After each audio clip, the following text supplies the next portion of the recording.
Hi, my name is Chef Brando, and I'll be talking about knives, the chef's best friend in the kitchen. What I have here is your typical chef's knife. Parts of the knife, we have here the rivet, here's the handle, here's the bolster, the heel, your cutting edge, the tip, and the spine. A good quality chef's knife is a very versatile tool. It is even more precise than a machine.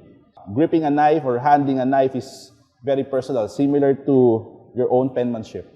I like using my 3 fingers here, wrapping it here, my pointer finger here, and at the same time, I grip it at the back with my thumb.